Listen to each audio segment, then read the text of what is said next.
আসো সুবহানাল্লাহ। পুষ্পরস সংগ্রহ করে মধুগুলো, এটার বলে sweet nectar. They collect the sweet nectar from the flowers.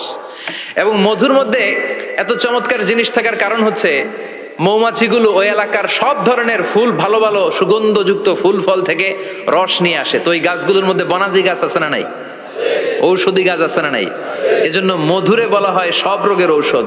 যত বনাজি ঔষধি গাছের নির্যাস আর পুষ্পরস আছে সব আল্লাহ মধুর ভিতরে ঢুকায়া মধুকে আল্লাহ ন্যাচারাল ভ্যাকসিন বানাই দিয়েছেন। চিল্লায়ে পড়েন আল্লাহু আকবার।